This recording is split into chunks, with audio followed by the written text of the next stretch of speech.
At 35,000 feet over the Atlantic Ocean, a single father on his way home to see his daughter suddenly becomes the only person who can save 247 lives from disaster in the sky. When the captain collapses and the plane goes into freefall, he must face the dark past he buried, or let everyone die in darkness.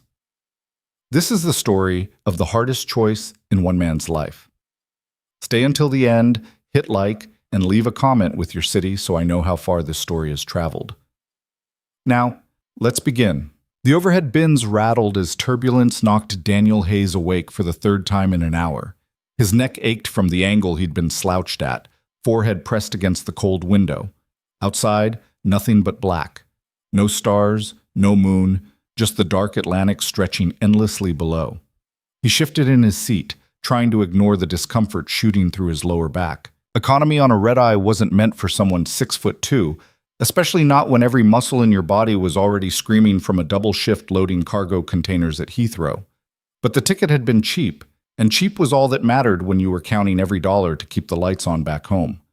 Daniel rubbed his eyes, felt the grit of exhaustion settle deeper. He hadn't slept properly in days. The job in London had been brutal. Contract work, no benefits, the kind of gig where they worked you until you dropped and didn't ask questions about why a guy with his resume was hauling boxes for minimum wage. He'd taken it because it paid cash and didn't require background checks that dug too deep. Across the aisle, a woman cradled a sleeping toddler against her chest. 2 rows up, a businessman typed frantically on a laptop, the screen's blue glow harsh in the dimmed cabin. Behind him, someone snored loud enough to cut through the white noise of the engines. Normal people. Normal lives. Daniel pulled his phone from his pocket, turned it over in his hands. Airplane mode. Useless except for the photos. He opened the gallery, scrolled to the most recent one.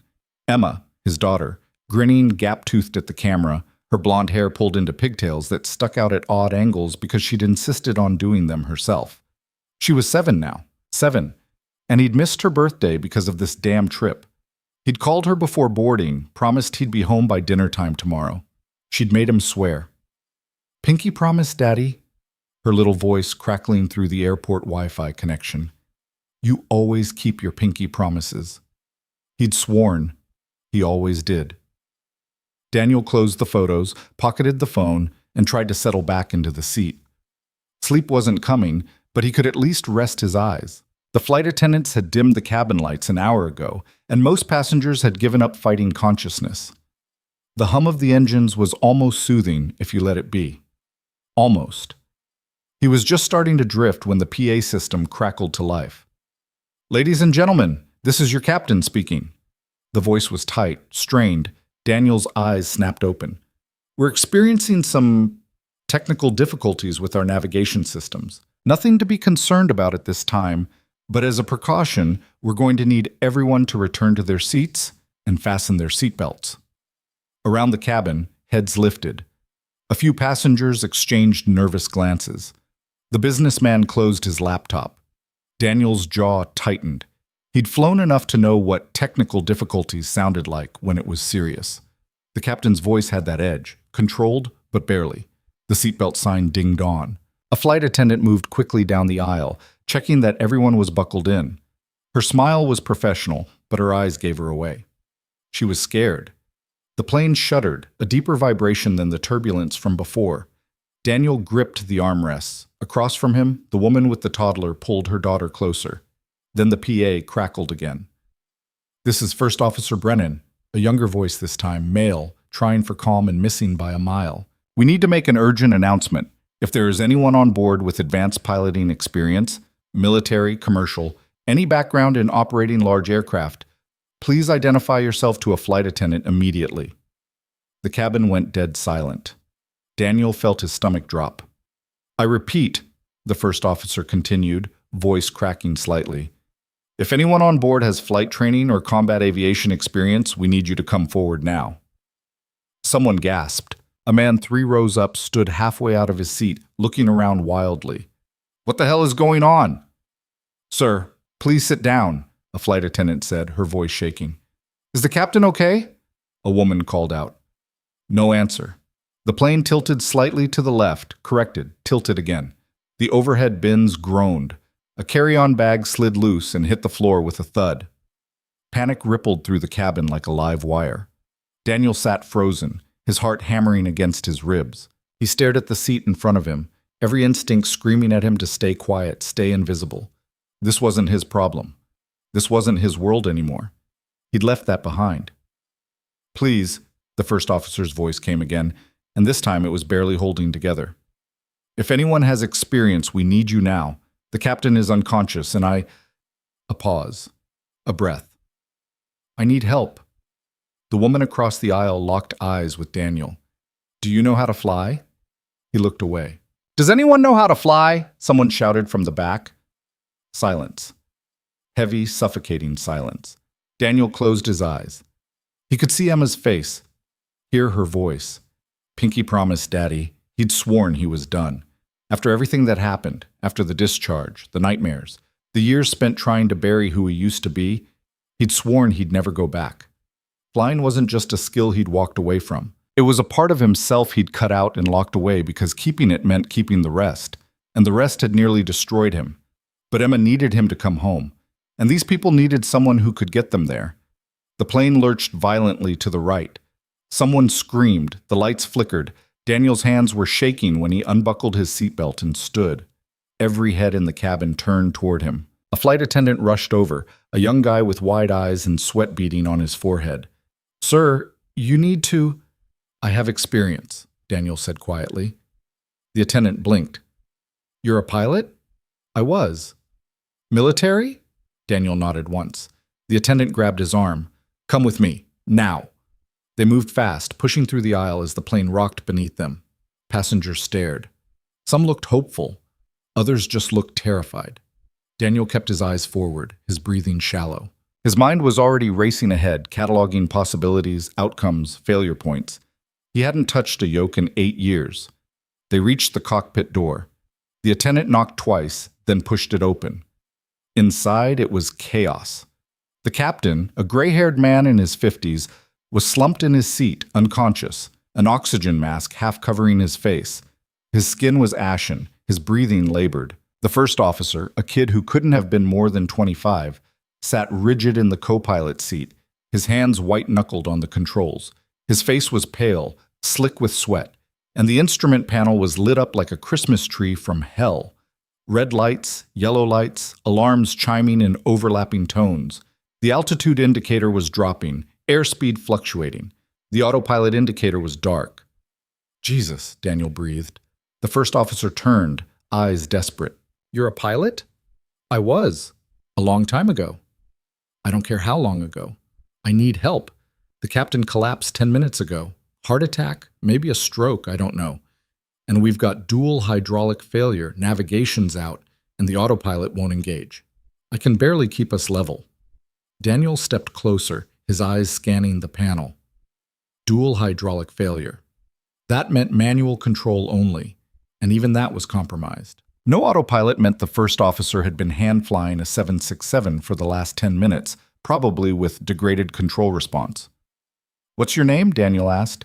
"Brennan. Kyle Brennan." "How many hours do you have, Kyle?" 1,500. "Not enough.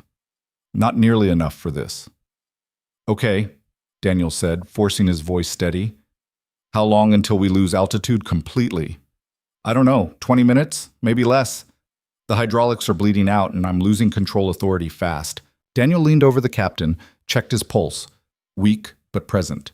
He pulled the oxygen mask tighter over the man's face, then stepped back and looked at Brennan. "You ever landed manually without hydraulics?" Brennan's face went even wider. "No."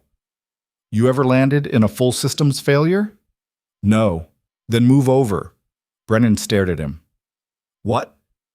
"Move. Over." Daniel's voice was hard now, the tone he used to use when there wasn't time for questions. "You're about to lose this plane, and if you do, everyone on board dies. So unless you've got a better option, you let me take the yoke, and you do exactly what I tell you." For a moment, Brennan didn't move. Then the plane shuddered again, harder this time, and something in his face broke. He unbuckled and slid out of the seat. Daniel dropped into the co-pilot's chair, his hands finding the controls before his brain could catch up. The yoke felt foreign, and familiar all at once, like picking up a weapon you'd sworn never to touch again. He could feel the resistance in the stick, the way the plane fought every input. "Talk me through what happened," Daniel said, eyes locked on the instruments. Brennan stood behind him, gripping the back of the seat. "Captain started complaining of chest pain about 15 minutes ago. Then he just collapsed. I got him on oxygen, but he's been out since. I tried to stabilize, but then the hydraulic warnings started going off. Primary system first, then secondary. I shut down what I could, tried to isolate the failures, but it's cascading," Daniel finished.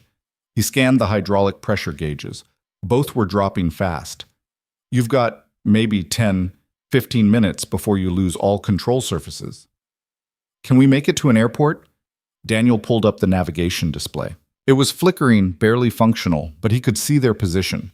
Middle of the Atlantic, at least 2 hours from the nearest suitable runway. "No," he said flatly.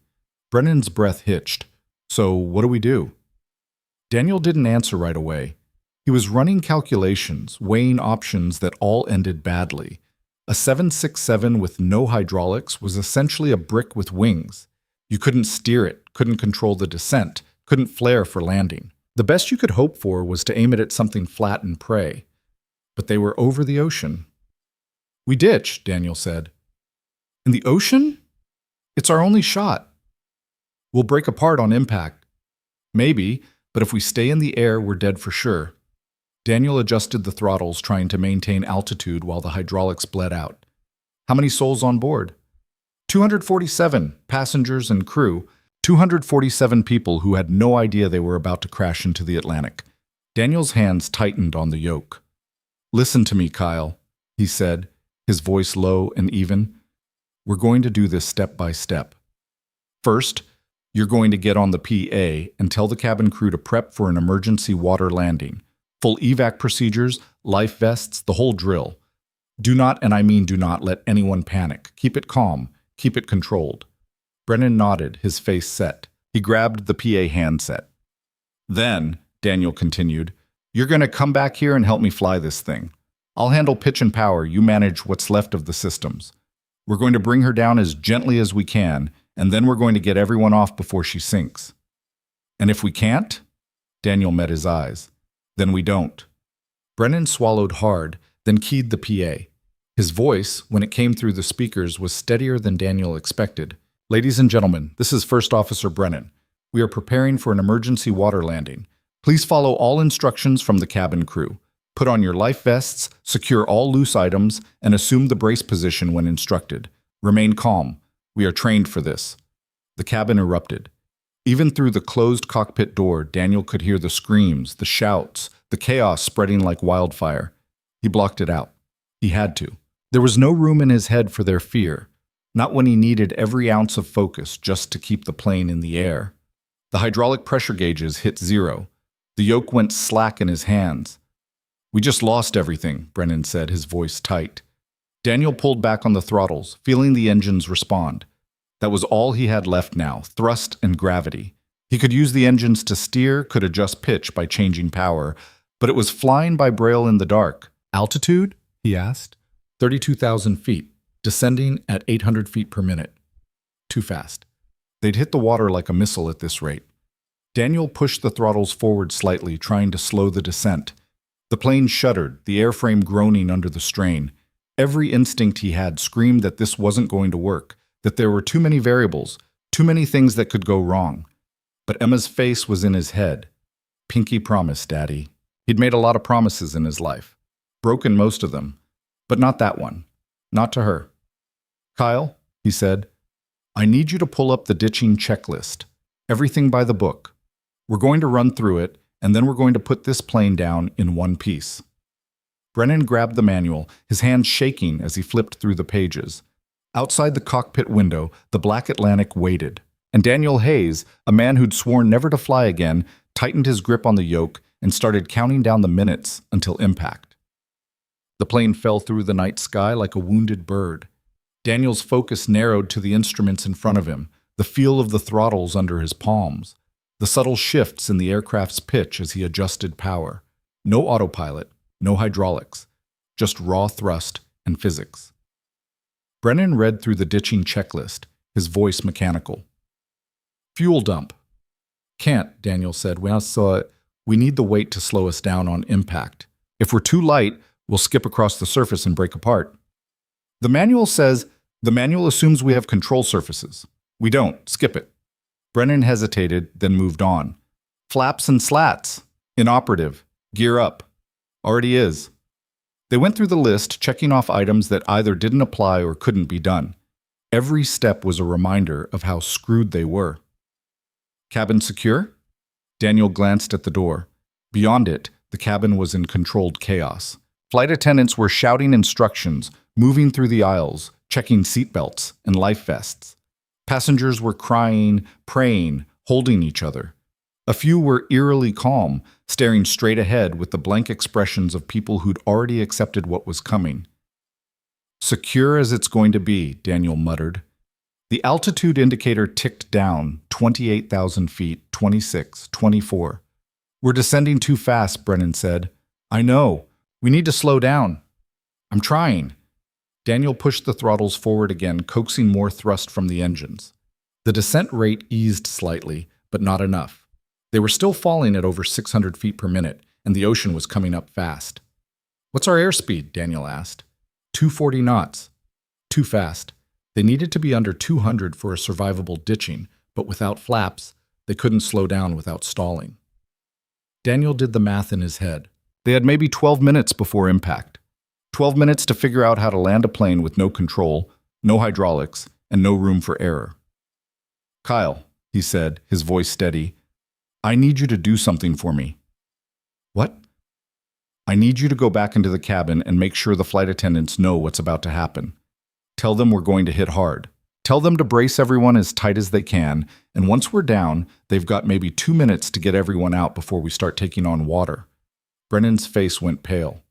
You want me to leave the cockpit? I need someone back there who knows what's coming. Someone who can keep them organized when it all goes to hell. But now, Kyle. Brennan stared at him for a long moment, then nodded and moved toward the door. He paused, his hand on the handle. What's your name? He asked. Daniel Hayes. You ever done this before? A water landing? Daniel didn't look at him. No. Brennan swallowed. Then how do you know we can make it? I don't. The first officer left. Alone in the cockpit, Daniel let out a slow breath. His hands were shaking now, a fine tremor that ran through his arms and into his shoulders. He gripped the yoke tighter, willing them to steady. He hadn't lied to Brennan. He'd never done a water landing, never trained for one, never even simulated it. Everything he knew about ditching came from accident reports he'd read years ago. Stories of pilots who'd tried and failed or tried and barely survived. The most famous one was the Hudson River landing. Captain Sullenberger, dual engine failure, glided a packed Airbus into the river and walked away with everyone alive. A miracle, they'd called it. But Sully had one thing Daniel didn't: control surfaces. Sully could flare, could adjust pitch, roll, and yaw. Could grease the landing. Daniel had throttles and hope. The altimeter spun down. 18,000 feet. 15. 12. He reached for the PA handset, his voice rough when he spoke. This is Daniel Hayes. I'm flying the aircraft. We're going to hit the water in approximately 8 minutes. When we do, it's going to be rough. Stay in your seats, stay braced, and do not, under any circumstances, stand up until the plane has stopped moving. Once we're down, follow the flight attendants to the exits. Move fast, but don't push. We're all getting out of here together. He hung up. Outside the window, the horizon was starting to lighten. Dawn was coming, a faint gray line where the ocean met the sky. Daniel could see the water now, the surface churning with white-capped waves. The Atlantic in October was rough, cold, unforgiving. If they survived the impact, they'd have maybe 20 minutes in the water before hypothermia set in. He pushed the thought away. 10,000 feet. Daniel adjusted the throttles, trying to level out the descent. The plane was sluggish, fighting every input. He could feel the weight of it, the momentum pulling them down. Come on, he muttered. Come on, you bastard, work with me. 8,000 feet. The engines screamed. The airframe shook. Somewhere behind him, something in the cabin broke loose and shattered. 6,000 feet. Daniel's mind was clear now, razor sharp. every distraction stripped away. This was what he'd been trained for, what he'd spent years doing in another life. Flying broken planes, landing on damaged runways, making impossible decisions in the space between one heartbeat and the next. He'd thought he'd left it behind, but it turned out you didn't leave something like this. It lived in you, buried deep, waiting. 4,000 feet. The ocean was close now, close enough that he could see individual waves, the whitecaps rolling across the surface. "Brace for impact," he said into the PA. 30 seconds. He pulled the throttles back just slightly, trying to bleed off speed. 220 knots. 210. 200. Not enough. 2,000 feet. The water was rushing up to meet them, dark and endless. 1,000 feet. Daniel's hands moved on instinct, adjusting thrust, fighting to keep the nose up. If the nose went down, they'd cartwheel. If the tail hit first, they'd break in half. It had to be wings level, flat, perfect, 500 feet.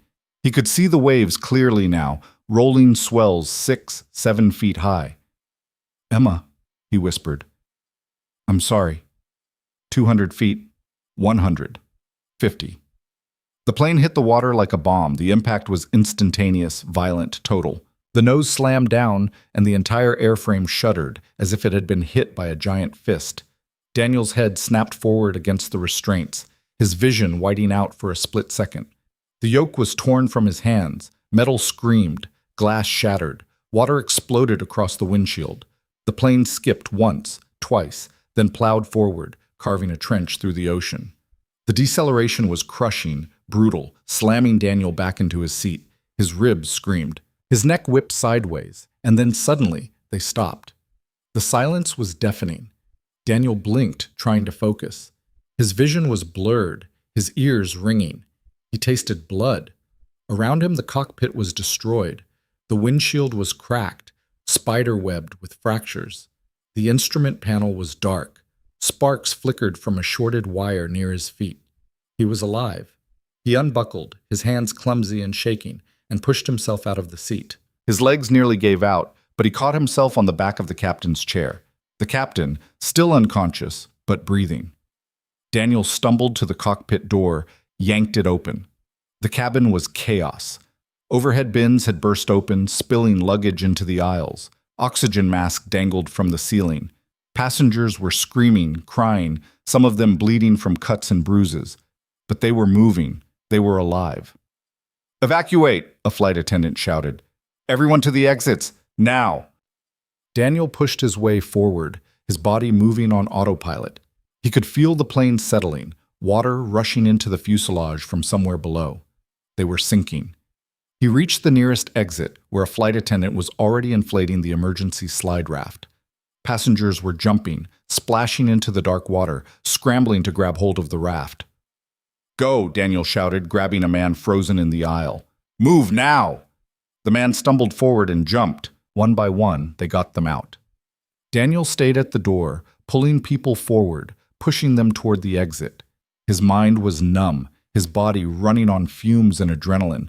The water was rising inside the cabin now, knee-deep and freezing cold.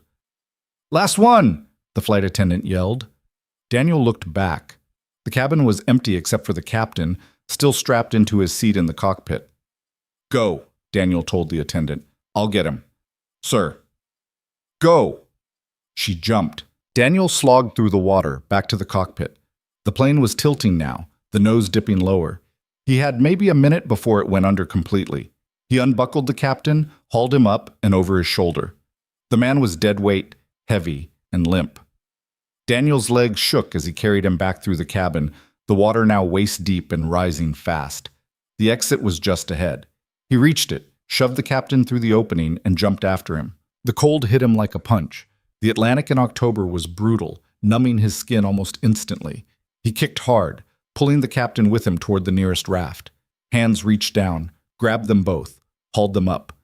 Daniel collapsed onto the raft, gasping, his body shaking violently. Around him, other rafts bobbed in the water, filled with passengers. 247 people, wet and freezing and terrified, but alive. All of them. Behind them, the plane slipped beneath the surface, the tail disappearing last, and then it was gone. Daniel lay on his back, staring up at the sky. The sun was rising now, painting the horizon in shades of orange and pink. He was supposed to be home by dinner time. He pulled out his phone, waterlogged, ruined, and let it fall into the water. "Daddy's going to be late," he whispered. The rescue helicopters found them 40 minutes later. Daniel was barely conscious by then, his body shutting down from the cold. He'd given his life vest to an elderly woman who'd lost hers in the evacuation, and the waves kept pulling him under. Each time he surfaced, gasping, the world seemed a little more distant, a little less real. Someone was shouting his name.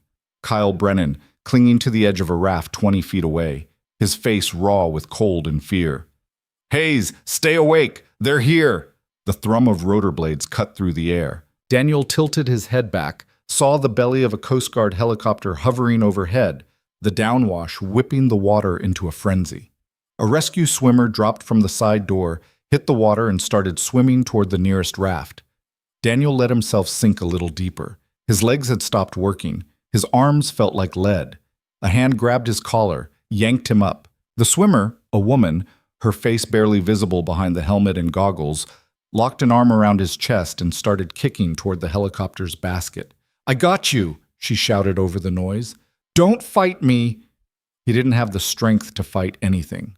They hauled him up first, dragging him into the helicopter's cabin like a piece of cargo. Someone wrapped a thermal blanket around him, pressed an oxygen mask to his face. The helicopter banked hard, circling back for the next pickup. Daniel lay on the floor, shivering so violently his teeth rattled. Through the open door, he could see the rafts below, scattered across the ocean like bright orange islands. Passengers waving their arms, flight attendants organizing groups, Kyle Brennan helping pull people into the basket. 247 people. The number kept cycling through his head. 247. He'd gotten them all out. The rescue took 3 hours. The helicopter shuttled back and forth, pulling passengers from the water in groups of 4 and 5, ferrying them to a Norwegian cargo ship that had diverted course to assist. By the time the last person was aboard, the sun was high, the sky clear and painfully bright. Daniel was on the ship's deck, still wrapped in the thermal blanket, when they brought the captain up. The man was awake now, groggy and disoriented, but alive. A medic was checking his vitals, asking questions about chest pain and numbness. "You saved my life," the captain said when he saw Daniel. His voice was hoarse, weak. "Brennan told me what you did." Daniel didn't respond. He was staring at the horizon, at the empty stretch of ocean where the plane had gone down. "What's your name?" the captain asked. "Hayes." "You military?" Daniel nodded once. "What branch?"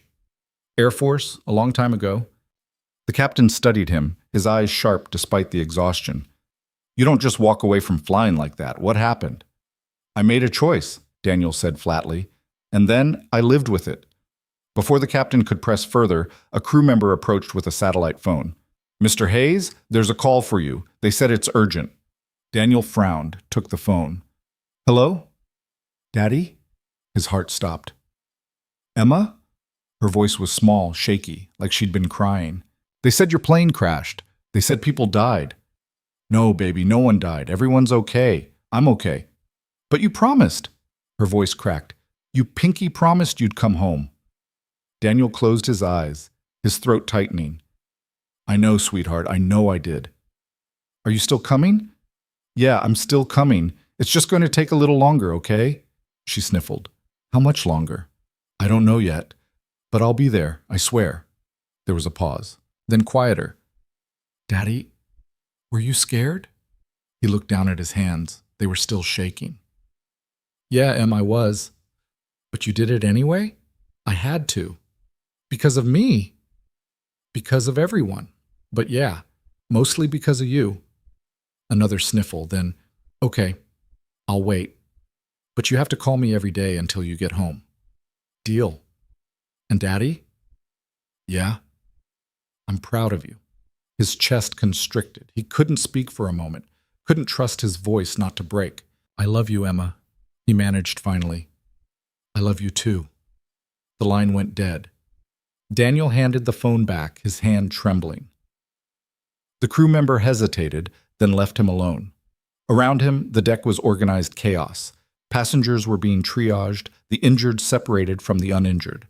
Flight attendants moved through the crowd, checking names against manifests, making sure everyone was accounted for. Kyle Brennan stood near the railing talking to a uniformed officer, Coast Guard by the insignia. Daniel stayed where he was, watching. A woman approached him. Mid-30s, dark hair plastered to her face, still wearing her soaked business suit. She'd been in first class, he remembered. Seat 3A. "You're the one who landed the plane," she said. Daniel looked at her. "I didn't land it. I crashed it." "Everyone's alive. That's a landing in my book." She held out her hand. Jessica Carmichael. He shook it briefly. "Daniel Hayes." "I teach risk management at NYU," she said, lowering herself onto the deck beside him. "I spend half my life telling students about acceptable loss ratios, cost-benefit analyses, probability matrices. But I've never actually been part of the data set before." Daniel didn't respond. 247 passengers, she continued. 0 fatalities. Do you know what the survival rate is for a water ditching? Historically, it's around 30%, and that's with functioning control surfaces. I got lucky. Luck had nothing to do with it. She paused. You should have died. We all should have died, but you didn't let that happen. I didn't have a choice. Everyone has a choice. You could have stayed in your seat. Daniel turned to look at her. Could I? She held his gaze for a long moment, then nodded slowly. No, I suppose you couldn't. A shout went up from the other side of the deck. One of the passengers, a man in his 60s, soaked and shivering, had collapsed. Medics rushed over, checking his pulse, his breathing. Heart attack, one of them called. We need the AED.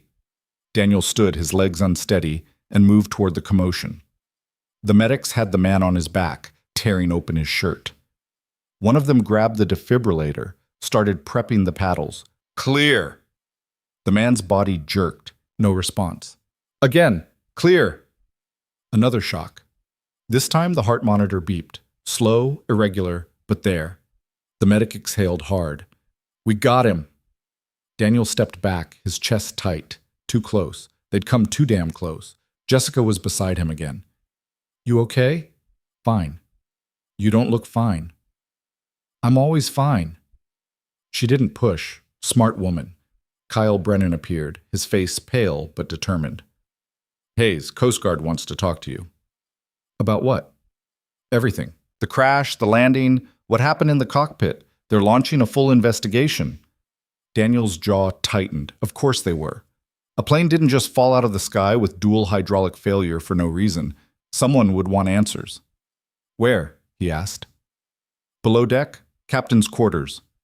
Daniel followed him down a narrow ladder into the ship's interior. The Norwegian cargo vessel wasn't built for passengers, and the corridors were cramped, dimly lit, smelling of diesel and salt. They passed crew members speaking rapid Norwegian, their eyes tracking Daniel with a mix of curiosity and respect. The captain's quarters were small, functional. A desk, a bunk, a single porthole looking out at the ocean. 2 men waited inside, one in a Coast Guard uniform, the other in a plain suit. Federal investigator, Daniel guessed. Mr. Hayes, the Coast Guard officer said, standing. Commander Richard Paulson, this is Agent Mark Trent, NTSB. Daniel nodded, didn't sit. We need to ask you some questions, Trent said. He was younger than Daniel expected, maybe early 40s, with sharp eyes and the kind of calm demeanor that came from seeing too many crash sites. Go ahead. Walk us through what happened, from the moment you got on that plane to the moment you hit the water. Daniel did. He kept it factual, clinical, stripping out the emotion. The captain's collapse, the hydraulic failures, the decision to ditch, the impact. Trent took notes, his pen scratching across a small notebook. When Daniel finished, he looked up. You said the hydraulic systems failed sequentially, primary first, then secondary. That's right. And you attempted to isolate the failures? Brennan did. Didn't work. Did you see any indication of what caused it? Mechanical failure, sabotage, maintenance issue? Daniel frowned. Sabotage? Trent's expression didn't change. We have to consider all possibilities. It felt mechanical, like a seal blew, then the backup couldn't compensate. But I'm not an engineer. You're a pilot, though. Former Air Force, correct? Correct. What was your specialty? Daniel hesitated. Combat rescue. HH-60 Pavehawk. Helicopters. Yeah. So you've never actually piloted a commercial aircraft? No. Trent leaned back. Then how the hell did you land a 767 with no hydraulics? I didn't land it. I aimed it at the flattest part of the ocean I could find and hoped for the best. That's not what First Officer Brennan says. He says you flew that plane like you'd been doing it your whole life. Brennan was in shock. He was lucid enough to remember everything you did. The throttle adjustments, the pitch control using differential thrust, the way you timed the impact to minimize the descent rate. That's not beginner's luck, Mr. Hayes. That's training. Daniel's hands clenched at his sides. What's your point? My point is that a helicopter pilot with 15 years out of practice doesn't just step into a dying commercial jet and save 247 lives. So I'm wondering what you're not telling me. The room went quiet. Commander Paulson cleared his throat. Agent Trent, Mr. Hayes just saved a lot of people. Maybe we ease up a little. I'm not attacking him, Commander. I'm trying to understand how this happened so we can prevent it from happening again. Trent turned back to Daniel. I need to know everything about your flight background, every certification, every aircraft you've ever touched, every mission you flew. Why? Because if there's a procedural gap in commercial training that we can close, I want to close it. And if there's something about your experience that made the difference between life and death, I want to know what it is. Daniel stared at him. The investigator wasn't wrong, but he also wasn't asking the right questions. I flew combat rescue in Iraq and Afghanistan, Daniel said slowly. 23 missions, extracted wounded soldiers from hot zones, crashed aircraft, hostile territory. I've landed helicopters with failed rotors, damaged hydraulics, and enemy fire tearing through the fuselage. I've done it at night, in sandstorms, with people screaming in my ear and my co-pilot bleeding out in the seat next to me. Trent's pen stopped moving. So yeah, Daniel continued, his voice hard. I know how to fly broken aircraft. I know how to make impossible decisions. And I know how to keep people alive when everything's going to hell. But that's not something you learn in a classroom, Agent Trent. That's something you earn by living through it. Trent studied him for a long moment. Then he closed his notebook. Thank you, Mr. Hayes. That's all for now. Daniel turned and walked out. Kyle Brennan was waiting in the corridor. That looked intense. It was fine. They give you a hard time? They did their job. Brennan nodded, then hesitated. Listen, I just wanted to say what you did back there, in the cockpit. I froze. I had the controls, and I froze. If you hadn't been there, you didn't freeze, Daniel interrupted. You kept the plane in the air long enough for me to get there. That's not freezing. That's doing your job. I panicked. Everyone panics. The question is what you do after. Brennan looked at him, something like gratitude in his eyes. I'm never going to forget this. Any of it. Good. Use it. Next time something goes wrong, you'll know you can handle it. Will there be a next time? Daniel almost smiled. There's always a next time. They made their way back to the deck. The sun was starting to dip toward the horizon now, casting long shadows across the ship. Most of the passengers were huddled in groups, wrapped in blankets, talking in low voices. Some were crying. Others were laughing. The kind of hysterical laughter that came from surviving something you shouldn't have. Jessica Carmichael found Daniel again as he leaned against the railing. They're saying we'll reach port tomorrow morning, Reykjavik. Iceland? Closest land mass. From there, they'll arrange flights to get everyone home. Daniel nodded. Home. The word felt strange. What about you? Jessica asked. Where's home? Boston. Little apartment in Dorchester. Nothing special. Family? My daughter. Emma. She's 7. She know what happened? Yeah, I called her. Jessica smiled faintly. I bet she was scared. Terrified, but she's tough. Tougher than me, probably. Kids usually are. She paused. You know, when we were going down, I thought about my son. He's 9. I kept thinking about how he'd grow up without me, how he'd remember me. And then I thought about all the things I hadn't told him yet, All the things I was going to say later when there was more time. Daniel looked at her. You'll get the chance now. Because of you. Because we got lucky. Stop saying that, her voice was sharper now. Luck didn't land that plane. You did. Own it. He didn't respond. A Norwegian crew member approached with a tray of food, sandwiches, fruit, bottled water. Daniel took a sandwich, ate it mechanically. He couldn't remember the last time he'd eaten, probably before the flight. Around him, the other passengers were starting to settle. Some were sleeping, exhausted beyond words. Others were on satellite phones, calling loved ones, reassuring them they were alive. Daniel could hear fragments of conversations, voices thick with emotion. Mom, I'm okay. I promise. I'm okay. No, we didn't crash. We landed. Yes, on the water. I know it sounds crazy. I love you. I just needed to hear your voice. Kyle Brennan sat down beside him, his own sandwich untouched. The captain's stable. Medics think he'll make a full recovery. Good. He wants to talk to you. When you're ready. About what? I don't know, but he asked for you specifically. Daniel finished the sandwich, stood. Where is he? Medical bay. Down the hall from where we just were. The medical bay was even smaller than the captain's quarters, barely large enough for 2 bunks and a cabinet of supplies. The captain lay in one of the bunks, an IV in his arm, his color better than it had been earlier. He looked up when Daniel entered. Hayes. Captain. Sit. Daniel sat on the edge of the other bunk. The captain studied him for a moment. I've been flying for 32 years, started as a bush pilot in Alaska, worked my way up through regionals, finally made it to the majors. I've logged over 20,000 hours, and in all that time, I've never seen anything like what you did. I just don't. The captain's voice was firm.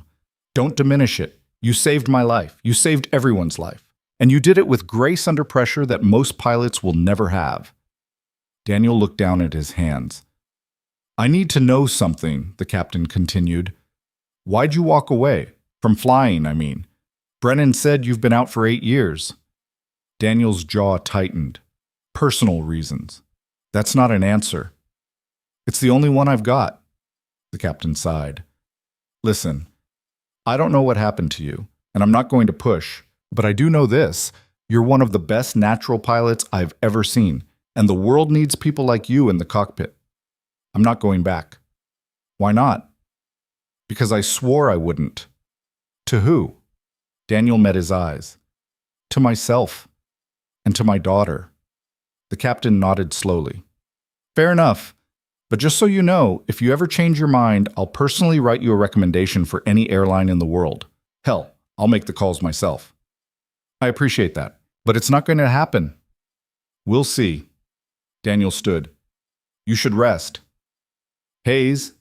He paused. Thank you, the captain said quietly, for everything.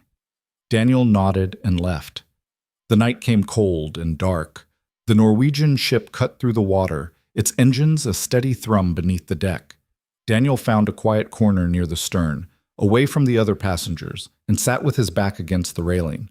His body ached. His ribs were bruised from the impact, his neck stiff, his hands raw from gripping the yoke. But he was alive. They were all alive. He pulled out his ruined phone, looked at the cracked screen. The photo of Emma was still faintly visible beneath the spiderweb of fractures, her gap-toothed smile, her lopsided pigtails. Pinky promised, Daddy. He'd kept it. Barely. But he'd kept it. Footsteps approached. Jessica again, carrying 2 cups of coffee. She handed him one and sat beside him without asking. Can't sleep? She said. Not yet. Me neither. She sipped her coffee. I keep replaying it. The whole thing, the announcement, the panic, the water, and then you, standing up. I didn't have a choice. You keep saying that, but you did. You could have stayed quiet. Let someone else step up. There was no one else. Exactly. She looked at him. You knew that, and you stepped up anyway. They sat in silence for a while, the ocean stretching endlessly around them. What are you going to do when we get back? Jessica asked. Go home. Hug my daughter. Try to forget this ever happened. You really think you can forget? Daniel didn't answer. I don't think I can, she said. I don't think any of us can. This is the kind of thing that changes you. I don't want to change. Too late for that. She was probably right. The next morning, Reykjavik appeared on the horizon, a cluster of buildings against a backdrop of volcanic rock and gray sky.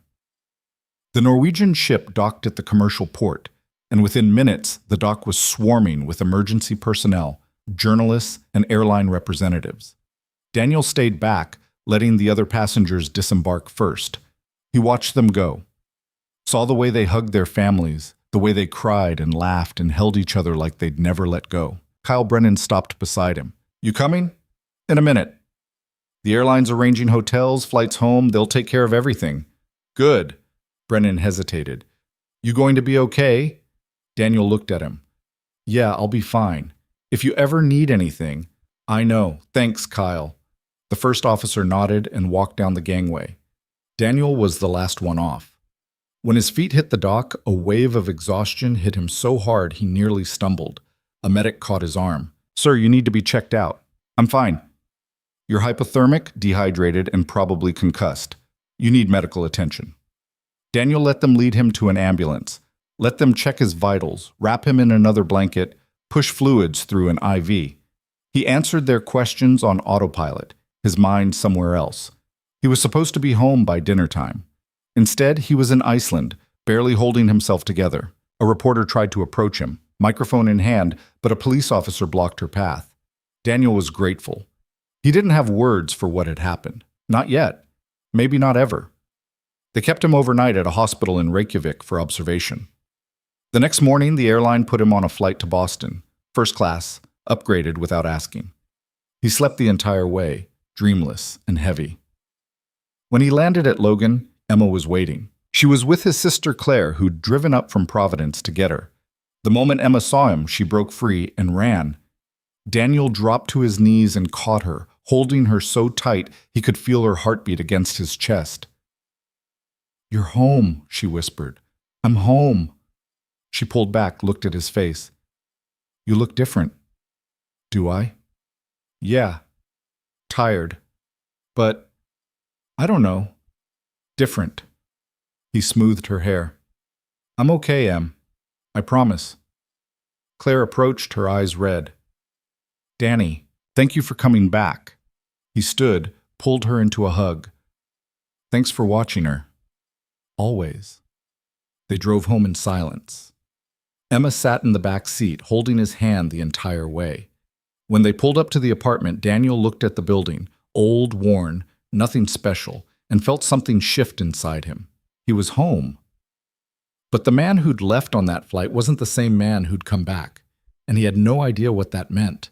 The apartment felt smaller than he remembered. Daniel stood in the doorway, Emma's hand still clutched in his, and took in the cramped living room with its second-hand couch and scuffed coffee table. The kitchen visible beyond, dishes stacked in the sink. Emma's drawings taped to the refrigerator. The life he'd built for them after everything fell apart. It looked exactly the same, but he felt like a stranger walking into it. Daddy, are you hungry? Emma tugged at his hand. Aunt Claire brought lasagna. It's in the fridge. Maybe later, sweetheart. You should eat. You look skinny. Claire appeared from the kitchen, wiping her hands on a dish towel. She's right. You look like hell, Danny. Thanks. I'm serious. When's the last time you ate a real meal? He couldn't remember. The sandwich on the Norwegian ship, maybe. Everything before that was a blur. I'll eat, he said. Just need to sit down first. He moved to the couch, his legs unsteady. Emma climbed up beside him immediately, tucking herself under his arm like she used to when she was smaller. He wrapped his arm around her shoulders and closed his eyes. Claire sat in the armchair across from them, her expression unreadable. The phone's been ringing non-stop. News stations, reporters, some guy claiming to be from a talk show. I didn't answer any of them. Good. They're calling you a hero, Danny. It's all over the news. The pilot who saved 200 people. I'm not a hero. Tell that to the families of everyone on that plane.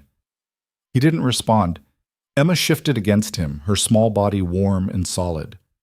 Real. Here. They want interviews, Claire continued. The airline called too. They want to fly you to New York, some kind of press conference. They're offering money. Daniel's eyes opened. How much? They didn't say, but it sounded like a lot. He thought about the stack of bills on the counter, rent overdue, Emma's school fees, the electric company threatening to shut off the power if he didn't pay by the end of the week. Tell them no, he said. Claire frowned. Danny, I said no. You need the money. I don't need it that bad. Emma looked up at him. Why don't you want to be on TV, Daddy? Because that's not who I am, Em. But you saved everyone. I did what I had to do. That doesn't make me special. It does to me. His throat tightened. He kissed the top of her head. You're all that matters, kiddo. The rest of it is just noise. Claire stood, clearly frustrated. I'm going to make you something to eat, and you're going to eat it, whether you want to or not. She disappeared into the kitchen.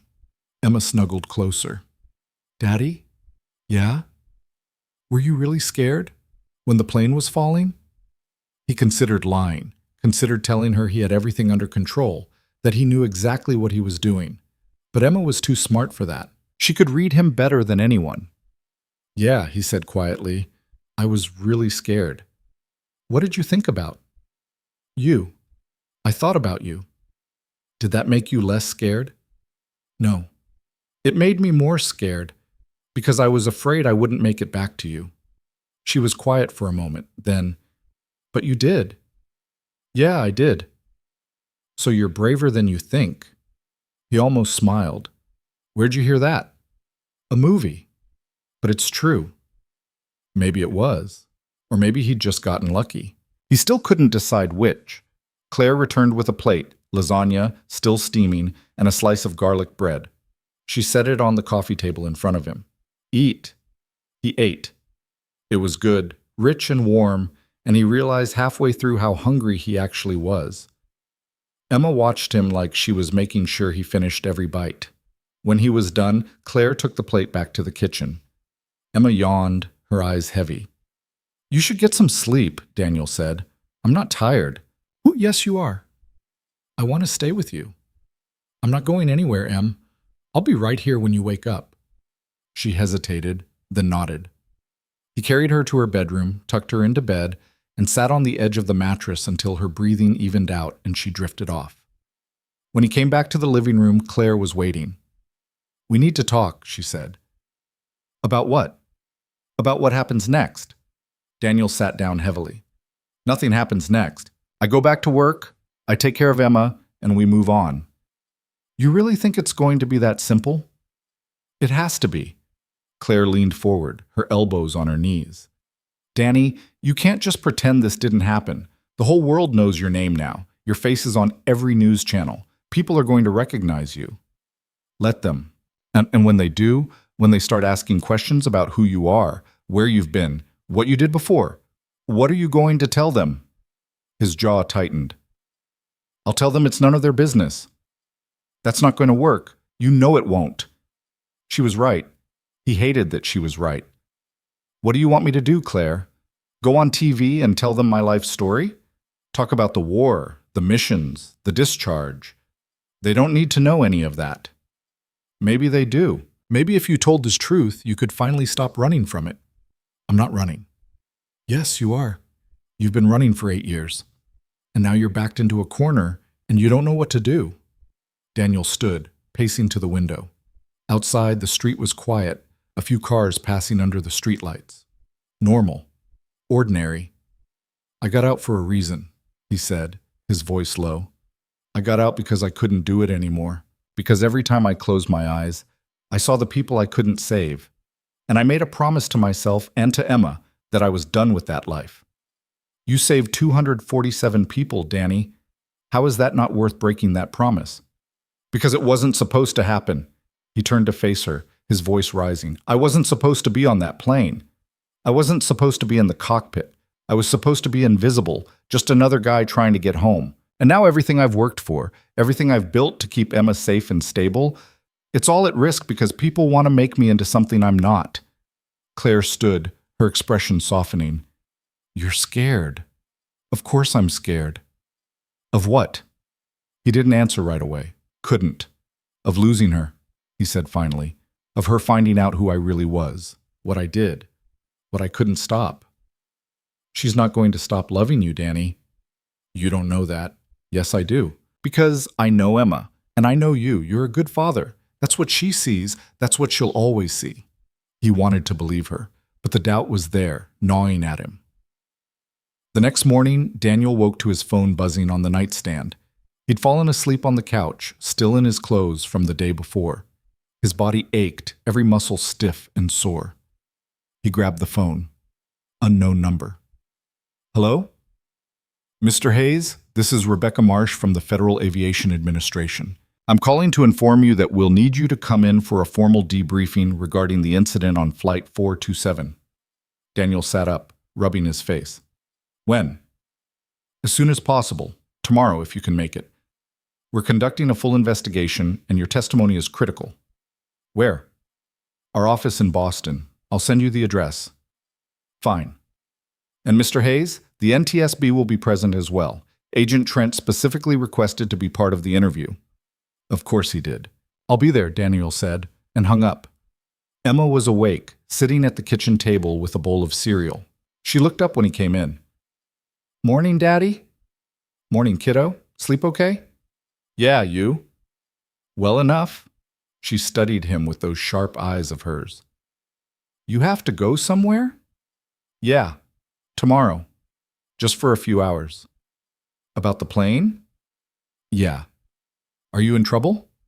No, sweetheart. They just want to ask me some questions. She nodded, spooning cereal into her mouth. Okay. He made himself coffee, stood at the counter drinking it while Emma finished breakfast. Claire had left sometime during the night, probably to give them space. The apartment was quiet, almost too quiet. His phone buzzed again. Another unknown number. He ignored it. It buzzed 3 more times in the next 10 minutes. Finally, he turned it off. The FAA office was downtown, a nondescript building wedged between a parking garage and a law firm. Daniel arrived early, dressed in the only clean button-down shirt he owned. He felt out of place, like a fraud playing dress-up. A receptionist led him to a conference room on the 3rd floor. Agent Trent was already there, along with a woman in her 40s wearing a blazer and a tight expression. Mr. Hayes, Trent said, standing. Thanks for coming. This is Rebecca Marsh, FAA. Daniel shook her hand. Miss Marsh. Please, sit. He sat. The chair was uncomfortable, the kind designed to keep you from getting too relaxed. Marsh opened a folder, pulled out a stack of documents. We've completed the preliminary analysis of the flight data recorder and cockpit voice recorder. What we found is troubling. Daniel waited. The hydraulic failures weren't random, she continued. They were sequential, systematic, the kind of pattern you'd see in a deliberate act. His stomach dropped. Sabotage? We're not ruling it out, but there's another possibility. She slid a photo across the table. It showed a section of the plane's hydraulic system, blackened and twisted. This is from the primary hydraulic line. Notice the scoring on the metal, the way it ruptured.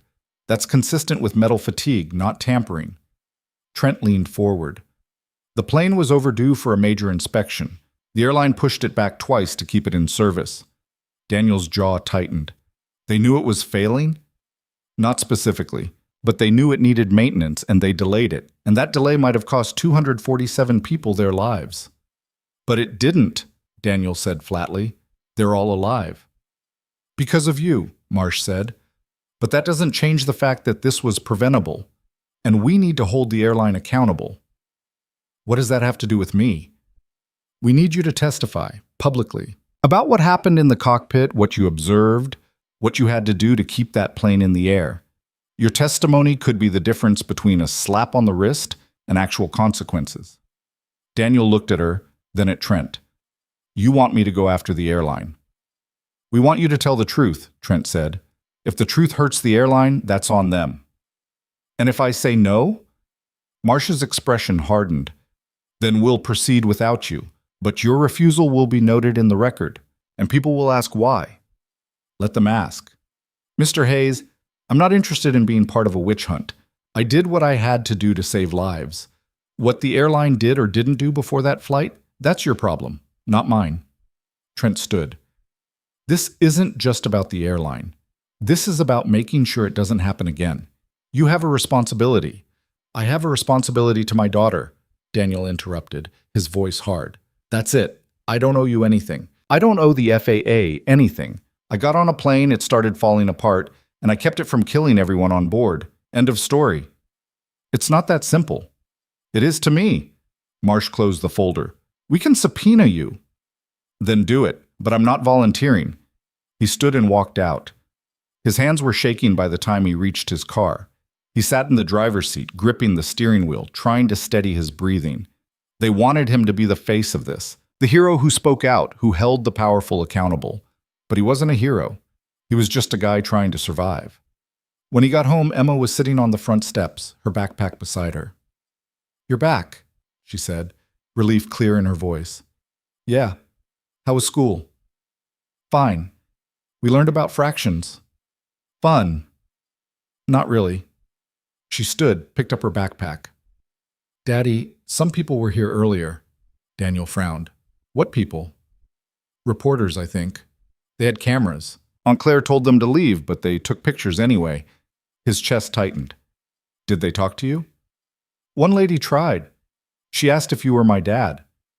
"What did you say?" "I didn't say anything. Aunt Claire pulled me inside." Daniel knelt down in front of her, his hands on her shoulders. "Listen to me, Em. If anyone like that comes around again, you don't talk to them. You don't answer their questions. You come find me or Aunt Claire, okay?" She nodded, her eyes wide. "Are we in trouble?" "No, but some people don't understand boundaries, and I need you to be careful." "Okay." He pulled her into a hug, holding her tight. Inside, Claire was on the phone, her voice sharp. "I don't care what you're offering. He's not interested. Stop calling." She hung up, turned to Daniel. "That was the 5th one today." "Who?" "News stations, mostly. A couple of podcasts. One guy claiming to represent a book publisher." "A book?" "Apparently your story is worth money. A lot of it, from what they're saying." Daniel sank onto the couch. "This is insane. This is what happens when you save 200 people. You become a story." "I don't want to be a story." "Too late." Emma sat beside him, her small hand finding his. "Daddy, why do they care so much?" He looked at her, trying to find the right words. "Because people like heroes, Em. They like stories with happy endings, and they think I'm part of one." "But you don't?" "I think I just got lucky. And I think everyone's making a bigger deal out of it than it needs to be." "But you saved them." "Yeah." "So you are a hero." He didn't know how to argue with that, not when she was looking at him like he'd hung the moon. That night, after Emma was asleep, Daniel sat at the kitchen table with his laptop open. He'd Googled his own name, something he swore he'd never do. The results were overwhelming. Hundreds of articles, videos, social media posts. His face, grainy, pulled from some old military photo he didn't even remember taking, plastered across headlines. Hero pilot saves 247 lives in Miracle Atlantic landing. Former combat veteran prevents disaster at 35,000 feet. Daniel Hayes, the man who refused to let them die. He clicked on one of the videos. It was a news segment, the anchor speaking in that overly serious tone they all used. Incredible story of survival and heroism. Daniel Hayes, a former Air Force rescue pilot, stepped in when disaster struck Flight 427. With no experience flying commercial aircraft and the plane's systems failing around him, Hayes guided the 767 to a water landing that experts are calling nothing short of miraculous. Tonight, we'll hear from some of the survivors. The screen cut to interviews. Passengers, their faces still raw with emotion, talking about the crash. About him. "He saved my life," one woman said, tears streaming down her face. "I have 3 kids at home. If he hadn't been on that plane, they'd be without a mother." A man in his 60s, "I shook his hand after we got out, told him he was a hero. He didn't want to hear it, but he is." Kyle Brennan appeared on screen, looking exhausted. "Hayes didn't just land that plane. He kept me from falling apart. He kept all of us from falling apart. I don't know where he found the strength, but I'm glad he did." Daniel closed the laptop. He couldn't watch anymore. The next few days blurred together. Daniel tried to return to normal, took Emma to school, picked her up, made dinner, helped with homework. But normal was impossible when reporters camped outside the building, when neighbors stopped him on the street to shake his hand, when strangers recognized him in the grocery store. "You're the pilot," one man said, grinning. "The one from the news." Daniel nodded, grabbed his groceries, and left. Emma started noticing. "Why do people keep staring at you, Daddy?" "They're just curious." "About what?" "About the plane." "Do you like it when they stare?" "No." "Then why don't you tell them to stop?" "Because that would just make it worse." She frowned, clearly unconvinced. A week after the crash, Daniel's supervisor at the cargo company called. "Hayes, we need to talk." "About what?" "About the fact that you're all over the news and every reporter in the city knows you work here. It's disrupting operations." Daniel's grip tightened on the phone. "I didn't ask for this." "I know, but it's happening, and I can't have cameras showing up at the warehouse every day. It's a liability." "So what are you saying?" A pause. "I'm saying maybe you should take some time off. Let things cool down." "You're firing me." "I'm giving you a leave of absence. Paid. For now. But Danny, you gotta figure this out, because I can't keep you on if this circus doesn't end." The line went dead. Daniel set the phone down, his chest tight. He'd lost his job. Or as good as, because he'd saved 247 people. That night, Claire came over with Chinese takeout and a bottle of wine. She poured 2 glasses without asking, handed one to Daniel. "You look like you need this." "I need a lot of things." "Start with the wine." He drank. It didn't help. "I got fired today," he said. Claire's face fell. "Danny," not officially, but close enough. "Can they do that?" "They just did."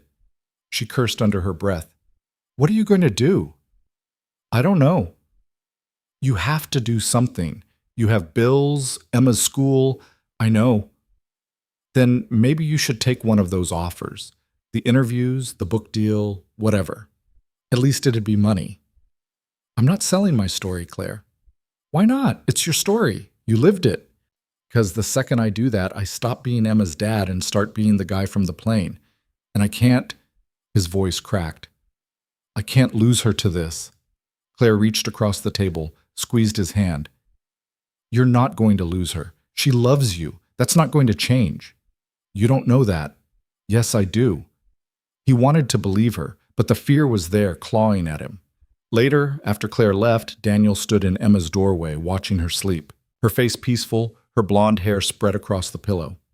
She was all he had, and he'd do anything to protect her from the world that was trying to turn him into something he wasn't, even if it meant walking away from everything.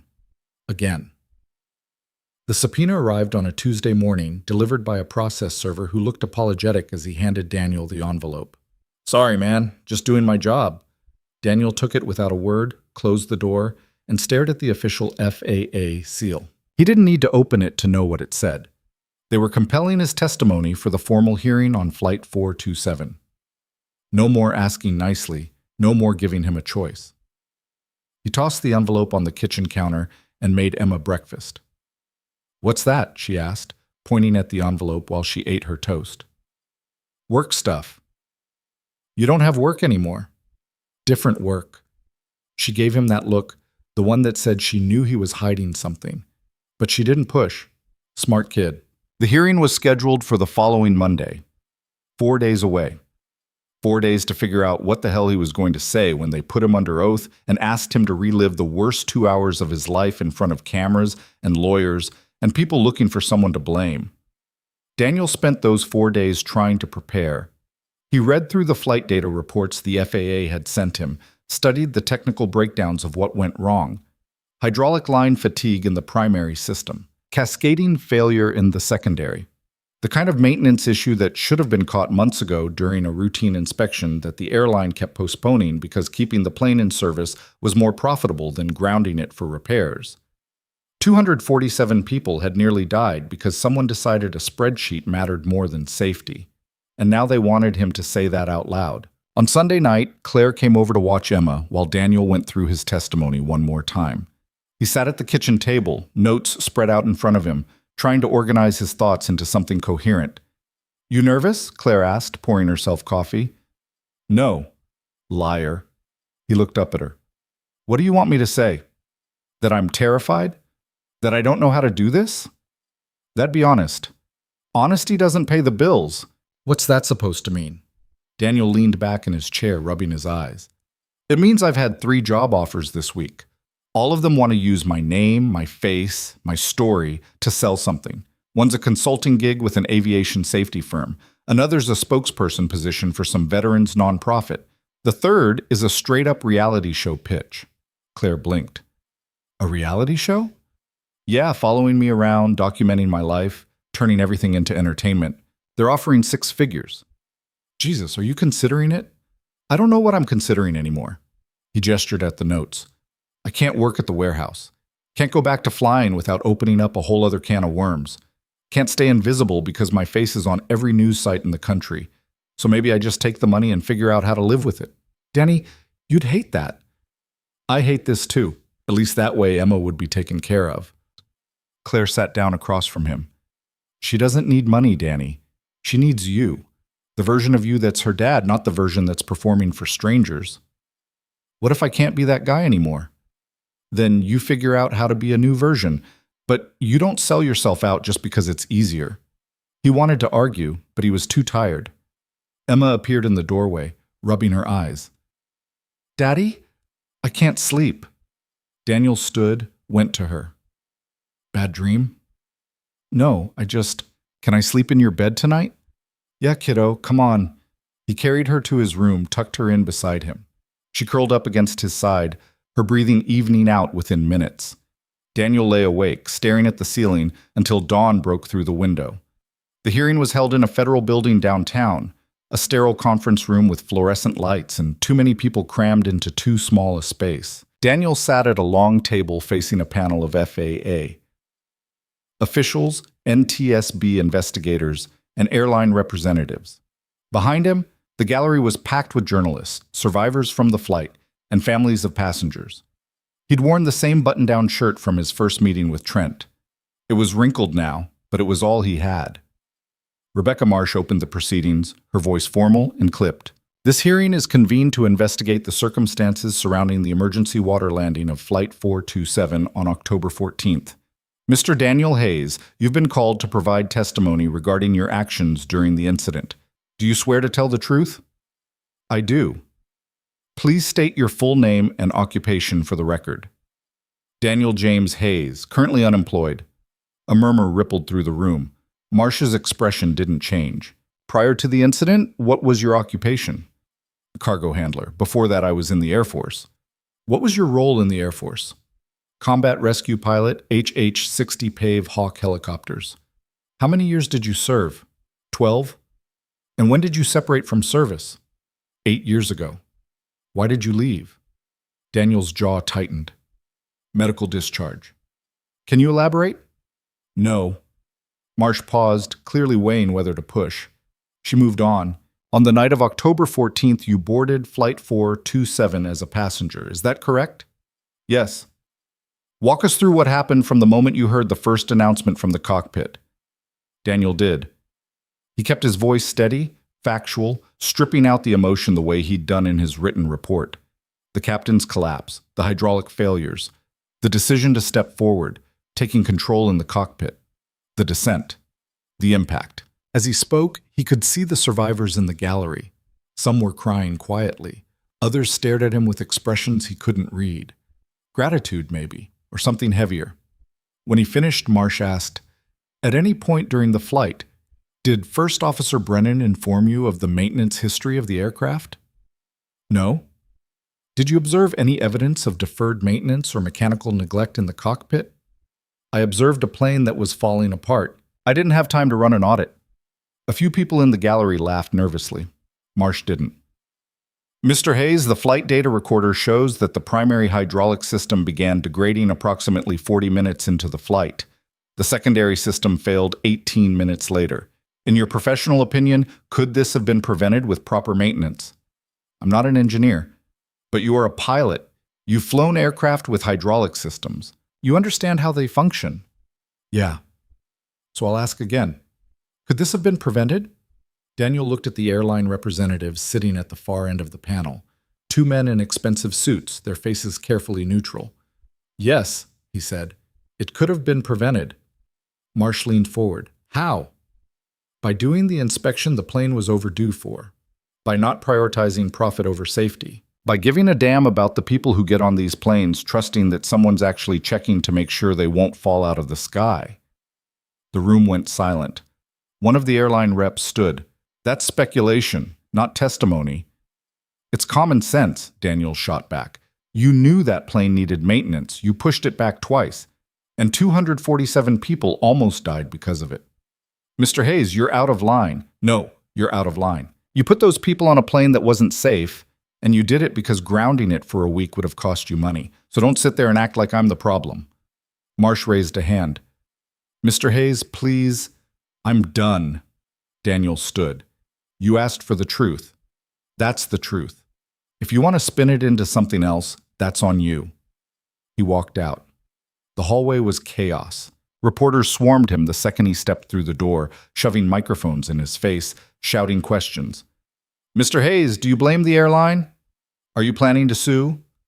What do you say to the families of the passengers? Daniel pushed through them, his heart pounding. A security guard intervened, clearing a path to the exit. He made it outside into the cold October air and kept walking. His phone started ringing before he reached his car. He ignored it, kept ignoring it as he drove home, as he parked in front of the apartment, as he climbed the stairs. Inside, Claire was on the couch with Emma, watching cartoons. They both looked up when he came in. How'd it go? Claire asked. About as well as you'd expect. You walked out? Yeah. Danny, I'm not talking about it. Emma slid off the couch, came over to him.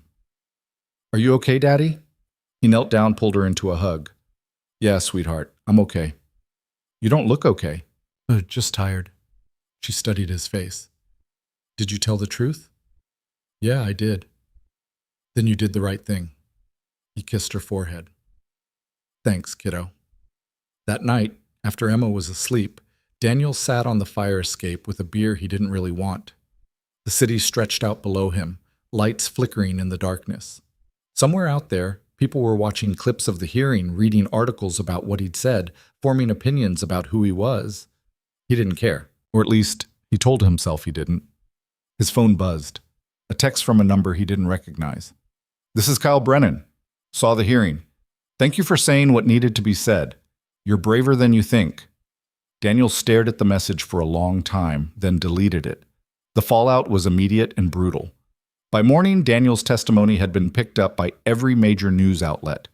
The airline issued a statement denying negligence, blaming the failure on an unforeseeable defect. The FAA announced they were launching a full investigation into the airline's maintenance practices, and Daniel became the center of it all.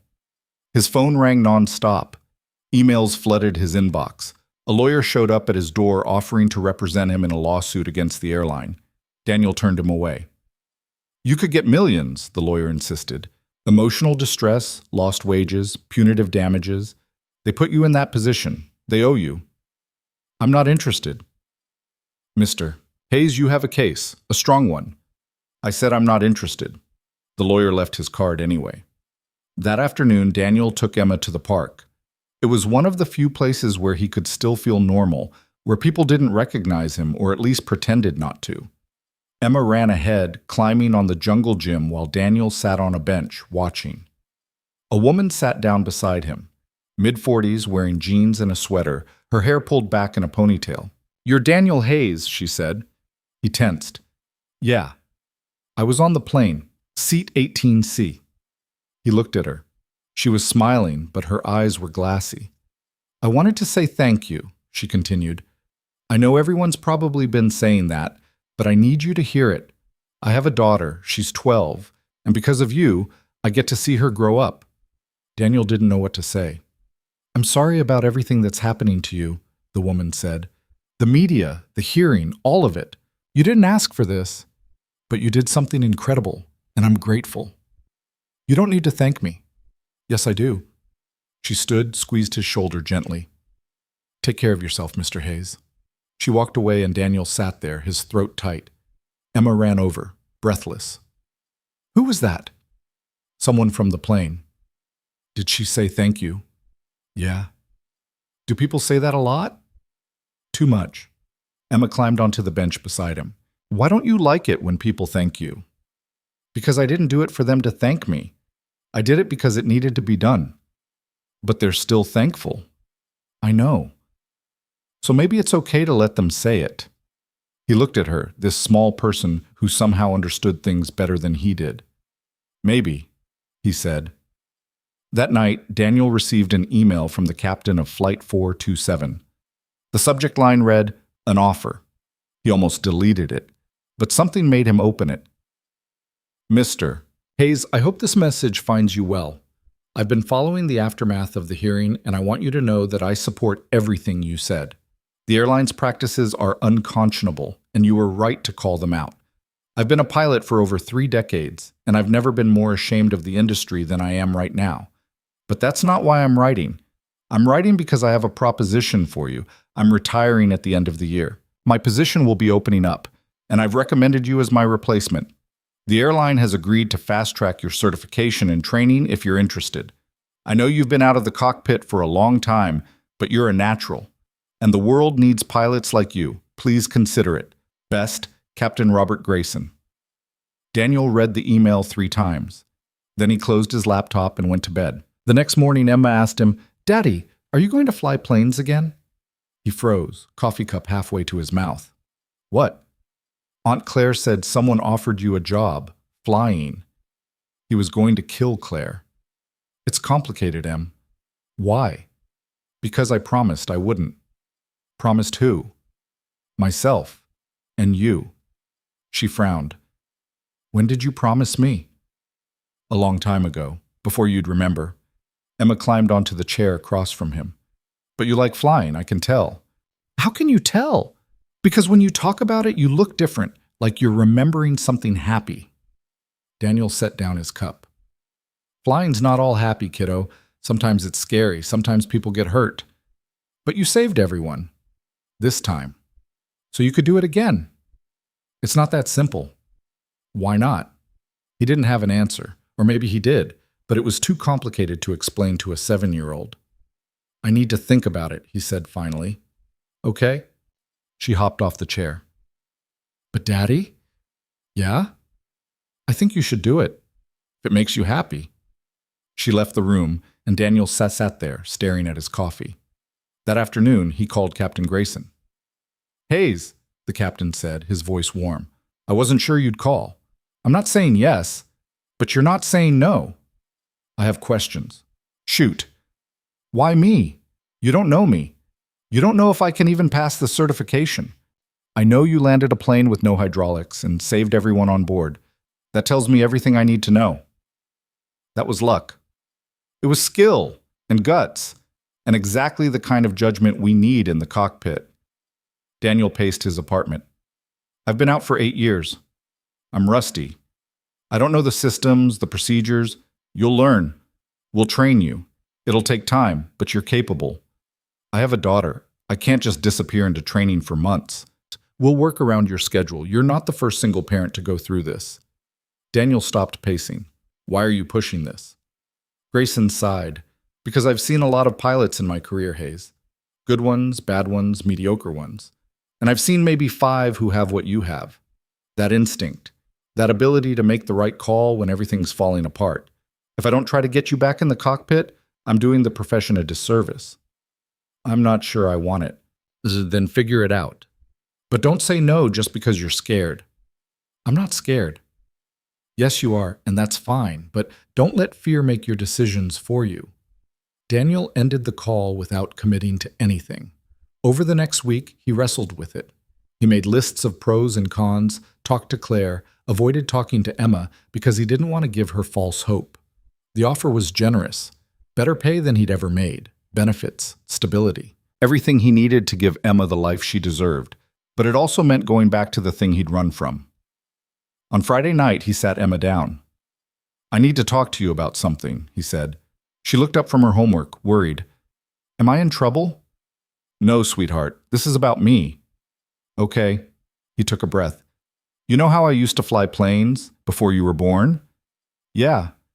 Someone offered me a job. Flying again.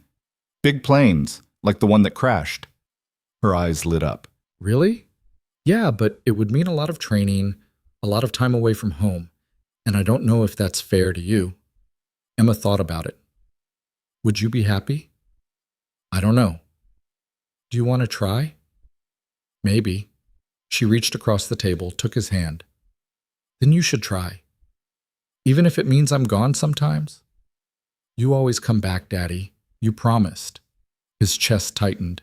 Yeah, I did. She smiled. Then it's okay. That night, Daniel sent an email to Captain Grayson. I'm in. Let's do this.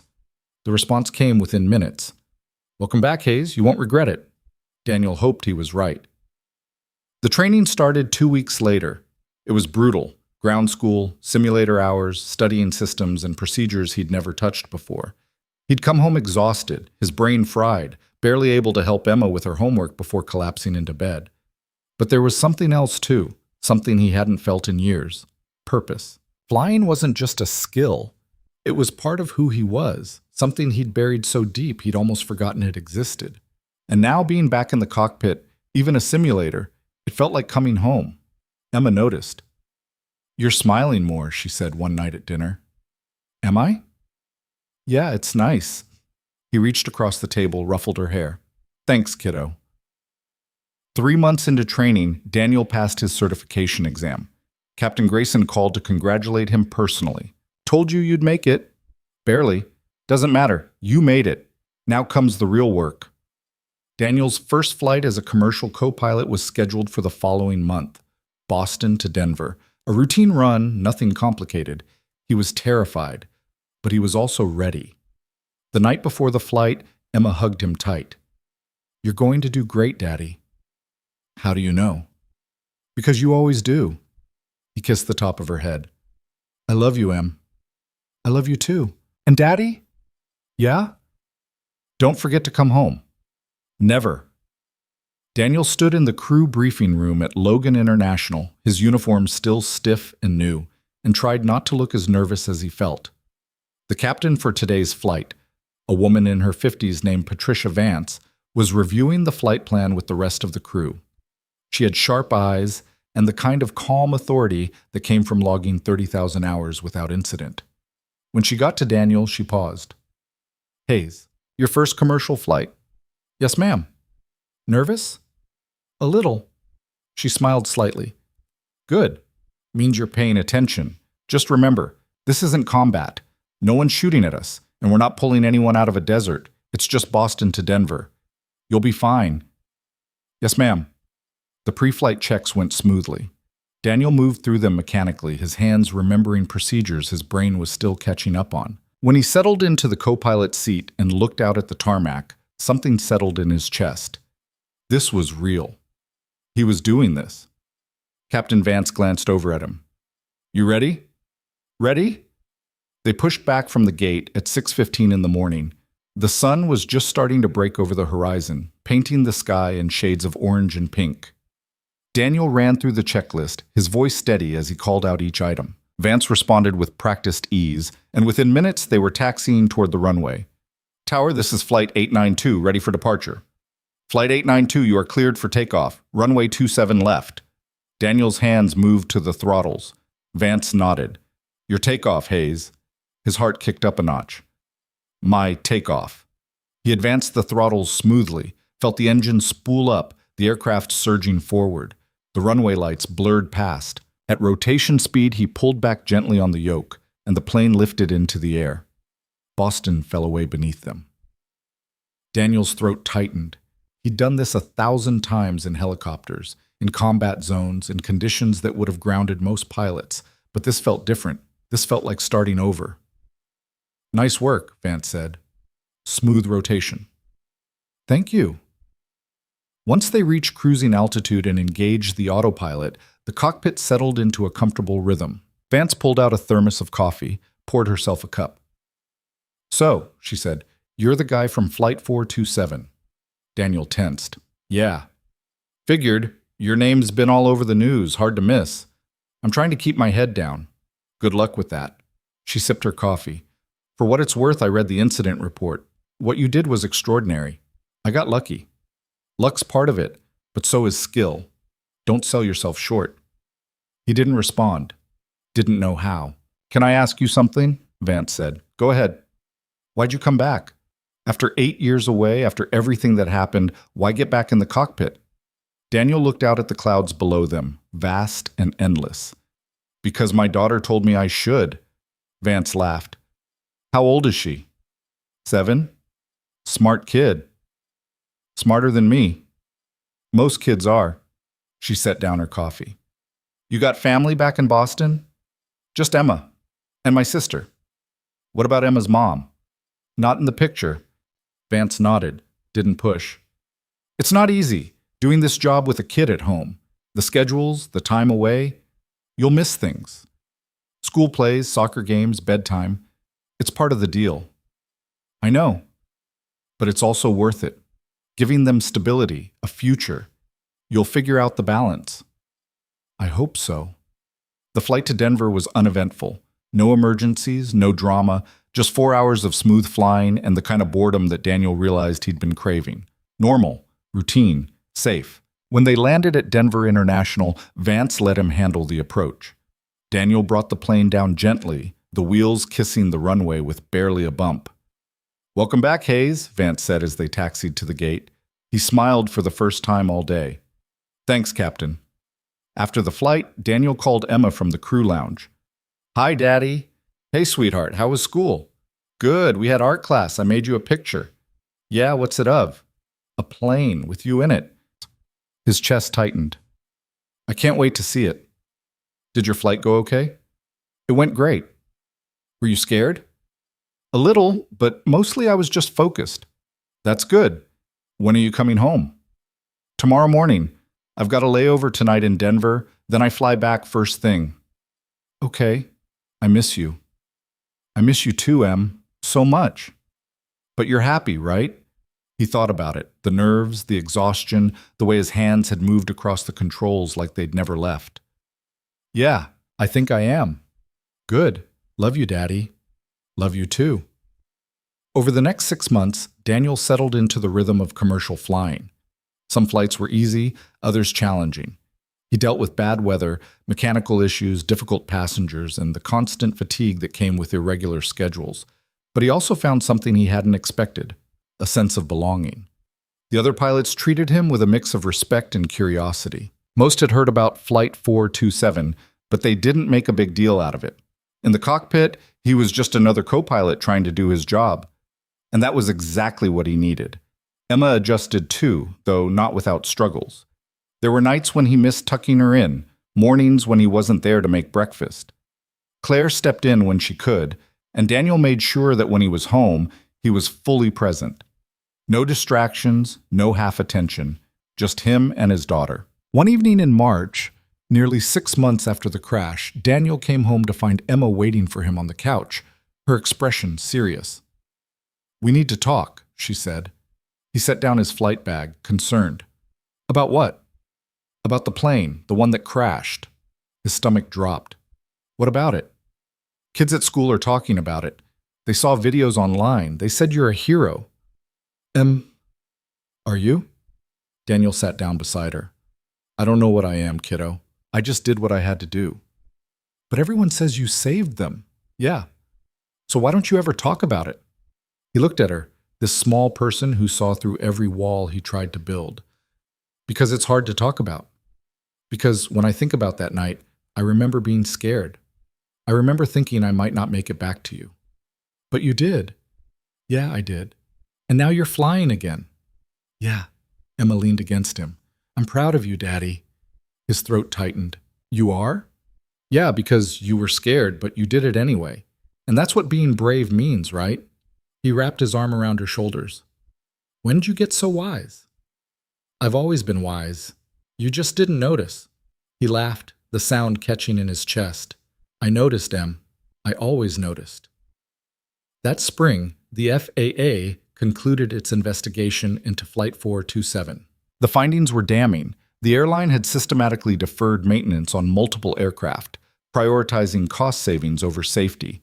Executives were fined, licenses were suspended, and new regulations were put in place to prevent similar negligence.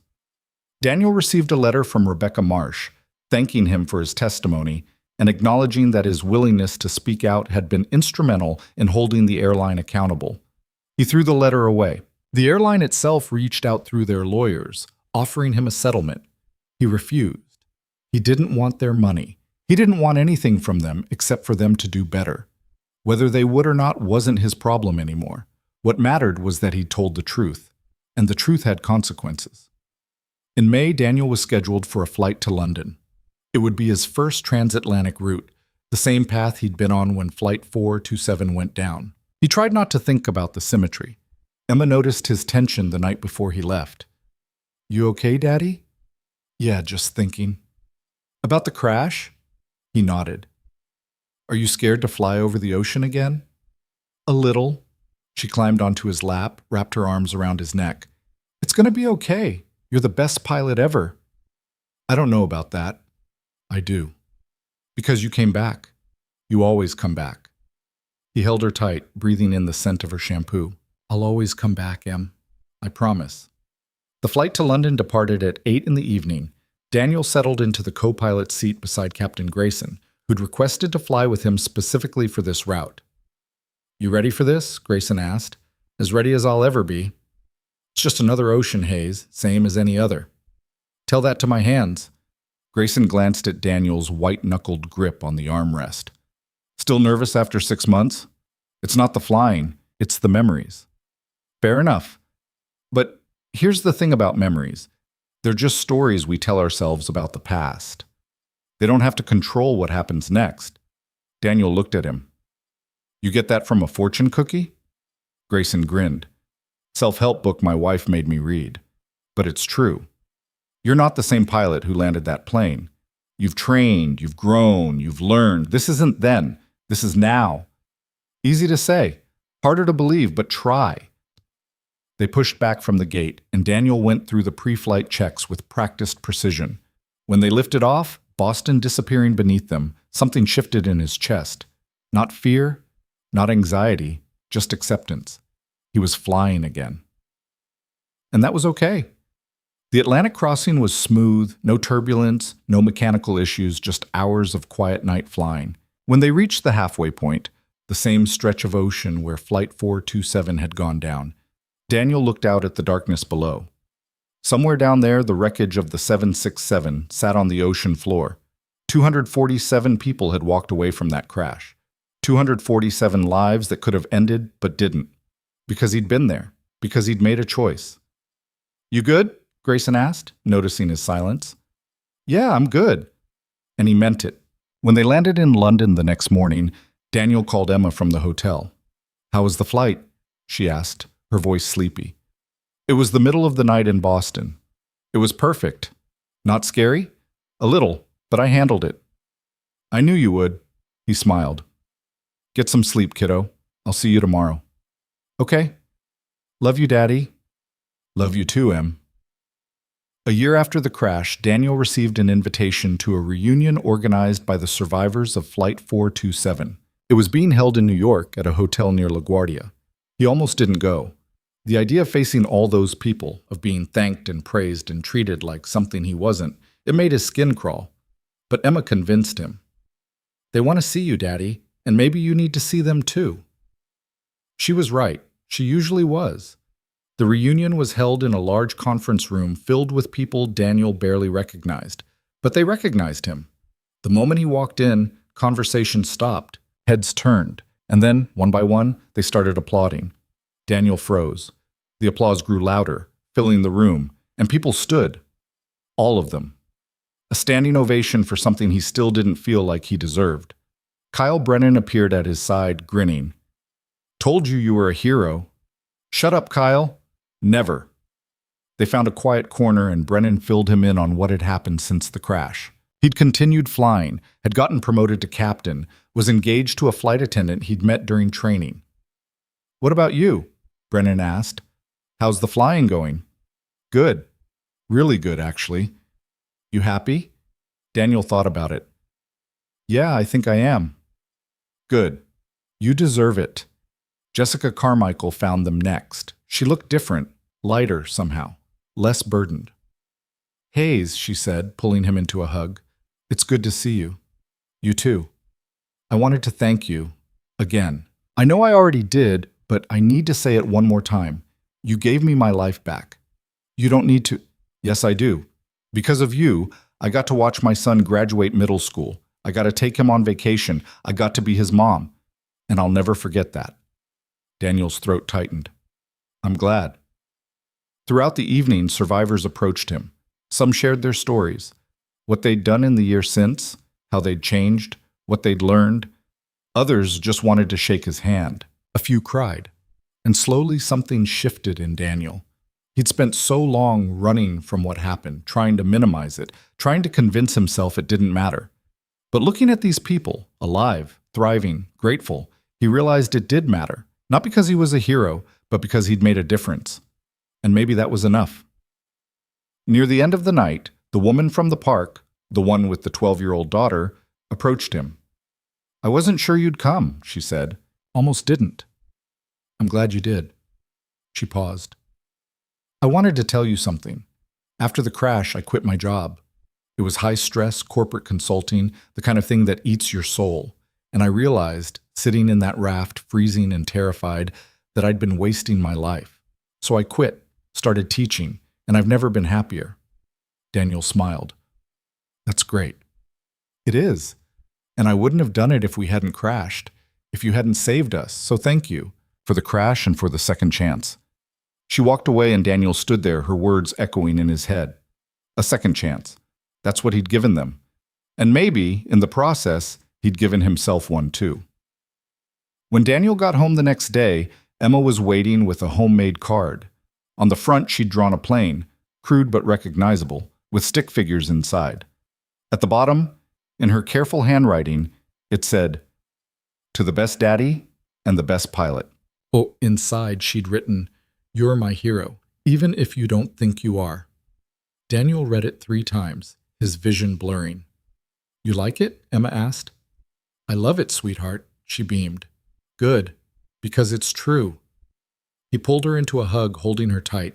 Maybe he wasn't a hero. Maybe he was just a guy who'd made a choice in an impossible moment. But to Emma, and to the 247 people whose lives he'd saved, that choice mattered. And maybe that was the point. Not the recognition, not the praise, not the headlines or the interviews or the title of hero, just the choice. To stand up when everyone else sat down, to try when failure seemed certain, to fight for the people who couldn't fight for themselves. Because in the end, that's what life came down to. The choices you made when everything was falling apart. The promises you kept even when it would have been easier to break them. The moments when you decided that someone else's life mattered more than your fear. Daniel had spent 8 years running from who he used to be. But standing there, holding his daughter, he realized something. He wasn't running anymore. He'd found his way back, not to the past, not to the person he was before, but to something new, something better. A version of himself that could carry the weight of what he'd done without being crushed by it. A version that could look his daughter in the eye and tell her the truth, that he'd been scared, that he'd failed before, that he wasn't perfect, but that he'd kept trying anyway. And that made all the difference. 2 years after the crash, Daniel was promoted to captain. He flew routes across the country and overseas, logging thousands of hours without incident. Emma grew, thrived, asked him endless questions about flying that he answered with patience and pride. And every time he took off, every time he climbed into the cockpit and felt the plane lift beneath him, he thought about that night over the Atlantic, the darkness, the fear, the choice. And he was grateful.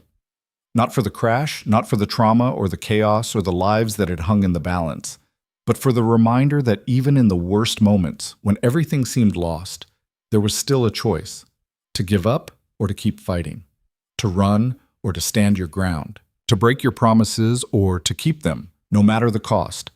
Daniel had made his choice, and he'd come home. That was enough. On a quiet Sunday morning in late October, Daniel sat on the fire escape with Emma. She was 9 now, her legs dangling over the edge, her hair pulled back in a ponytail. They were watching the planes take off from Logan, the distant roar of engines a constant backdrop. "Daddy?" she said. "Yeah, sweetheart? Do you still get scared when you fly?" "Sometimes. But you do it anyway." "Yeah." She looked up at him. "Why?" He thought about it. About the crash and the survivors and the weight of responsibility. About Captain Grayson and Kyle Brennan and the woman in the park. About Claire and the bills and the choices that had brought him here. And about Emma. Always Emma. "Because being scared means you care," he said finally. "And caring is what makes us human." She nodded, like that made perfect sense. They sat in silence, watching the planes climb into the sky, carrying people to places unknown. And Daniel felt something he hadn't felt in a long time. Peace. He'd spent so many years trying to outrun his past, to bury the parts of himself that hurt. But you couldn't outrun yourself. You couldn't bury the things that made you who you were. You could only accept them and move forward. Daniel Hayes wasn't a hero. He was a father, a pilot, a man who'd made mistakes and carried scars and still showed up every day to do his best. And that was enough. It had always been enough. Emma leaned against him, her head on his shoulder. "I'm proud of you, Daddy." He kissed the top of her head. "I'm proud of you too, kiddo."